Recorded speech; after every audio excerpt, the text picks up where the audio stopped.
అందరికీ వరలక్ష్మి వ్రతం శుభాకాంక్షలు. అందరూ వరలక్ష్మి వ్రతం చేసుకున్నారనుకుంటున్నాను. సో మేము కూడా వరలక్ష్మి వ్రతం చేసుకున్నాము. శుక్రవారం రోజు చేసుకున్నాము. నేను మోస్ట్లీ వరలక్ష్మి వ్రతం ఎప్పుడు సాయంత్రం పూటనే చేసుకుంటా. మార్నింగ్ అంటే నాకు చాలా కష్టం అయిపోతుంది. అంటే ప్రసాదాలు ప్రిపేర్ చేసి డెకరేషన్ చేసి రెడీ అయ్యి దానికన్ మొత్తం టైం తీసుకుంటుంది కదా. సో అందుకని కొంచెం లేట్ అయినా పర్లేదు అని సాయంత్రమే చేసుకుంటాను నేను. కానీ నేను చూస్తే మోస్ట్ ఆఫ్ ది పీపుల్ అందరూ మార్నింగే చేసుకున్నారు. బట్ నాకేమో ఈవినింగే బాగా కుదురుతుంది. సో నేను ఈవినింగే చేసుకుంటాను. ఇది నా సెకండ్ వరలక్ష్మి వ్రతం. నా పెళ్ళైనాక నేను స్టార్ట్ చేశాను వరలక్ష్మి వ్రతం చేయడం. సో ఫస్ట్ టైం అయితే నేను మా అత్తమ్మ వాళ్ళ ఇంట్లో చేసుకున్నాను. సో అప్పుడైతే తొందరగానే అయిపోతుందేమో అనుకొని 6కి అట్లా స్టార్ట్ చేశాను. బట్ అదైతే పూజ అయితే అట్లీస్ట్ ఒక 2-3 hours అయినా పడుతుంది కదా. సో 8-9కి అట్లా కంప్లీట్ అయింది ఫస్ట్ టైం చేసినప్పుడు అయితే. సో అందుకని ఈసారి కొంచెం తొందరగా చేద్దాం అనుకున్నా. సో అందుకని 3కి అట్లా స్టార్ట్ చేశాను నేను ఆఫ్టర్నూన్.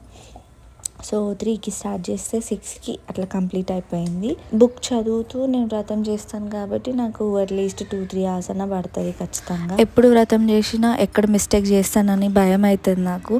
అంటే ఇలా వేస్తే కరెక్టా కాదా అని చాలా భయం అవుతుంది. కానీ భక్తితో మనసు ప్యూర్గా ఉంచుకొని చేస్తే కనుక దేవుడు కూడా కరుణిస్తాడని నేను అనుకుంటాను. అది నా ఒపీనియన్. చిన్న చిన్న తప్పులు మనం చేస్తూనే ఉంటాం పూజ చేసేటప్పుడు. సో అందుకనే నేను క్లిప్స్ తీసుకోవడం కూడా మర్చిపోయాను ఆ టెన్షన్లో. అంటే మంచిగా చేస్తానా లేదా అని. కానీ నేను రికార్డ్ చేయకుండా మా హస్బెండే రికార్డ్ చేసింది. ఈ క్లిప్స్ అన్ని ఆయన రికార్డ్ చేసినాయి, నేనైతే చేయలేదు. పూజకి లేట్ అయిపోతుందని నేను శారీ ప్రీ ప్లీటింగ్ కూడా ముందు రోజే చేసుకున్నాను. ఎందుకంటే మళ్ళీ శారీ కట్టుకోవడానికి నాకు 1.5 hour పడుతుంది. సో దానికి ఇంకా లేట్ అయిపోతుంది అనిపించింది. సో అందుకని నేను ముందు రోజే కొంచెం ప్రీ ప్లీటింగ్ కూడా చేసుకున్నా. సో మనం వ్రతం స్టార్ట్ చేసినప్పుడు అయితే ఖచ్చితంగా ఫస్ట్ గణపతి పూజ చేసి తర్వాత స్టార్ట్ చేస్తాం కదా వరలక్ష్మి వ్రతం. సో నేను కూడా బుక్లో అట్లనే స్టార్ట్ చేశాను పూజ.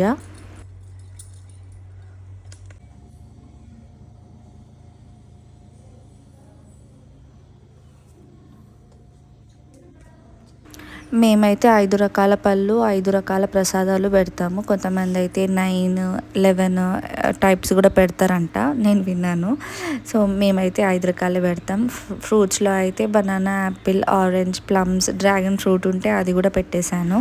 ప్రసాదాలలో అయితే పరమాన్నం, పెరుగన్నం, పాయసం, ఇంకా పుట్నాలు, ఇంకా పులిహోర ఇవైతే చేశాను నేను. మా ఆయన కూడా చాలా హెల్ప్ చేసిండు ఇవన్నీ చేయడానికి. నేను ఒక్కదాన్ని అయితే అస్సలు చేసేది కాదు, చాలా కష్టం అయిపోయేది నాకు. సో పూజ అంతా అయిపోయాక హారతి అయితే ఇచ్చేసాను. ఈ రిచువల్ అయితే మా హస్బెండ్ ఫేవరెట్ పార్ట్ అసలు. అంటే లక్ష్మీ పూజ చేసినప్పుడన్నా కానీ ఇలా వరలక్ష్మి వ్రతం చేసినప్పుడన్నా కానీ పూజ చేయాలి కదా. హస్బెండ్కి పాద పూజ చేసి కాలు మొక్కాలి కదా. ఈ పాట అయితే మా హస్బెండ్కి చాలా ఇష్టం. అంటే మోస్ట్లీ అందరు హస్బెండ్స్కి ఉంటుంది కావచ్చు. తర్వాత నేనైతే వాయనం ఇచ్చేసాను. మా వదిన ఉండే, సో ఫస్ట్ తనకే ఇచ్చాను నేను వాయనం. సో పసుపు రాసి బొట్టు పెట్టి తర్వాత వాయనం ఇచ్చాను. వాయనంలో ఏం ఎక్కువ ఇంక్లూడ్ చేయలేదు.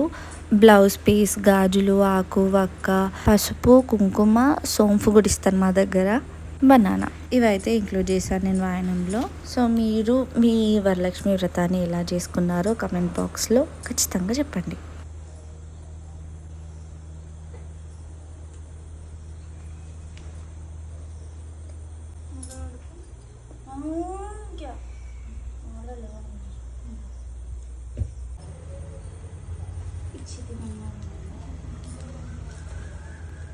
సో ఇలా మా వరలక్ష్మి వ్రతం అయితే కంప్లీట్ అయిపోయింది.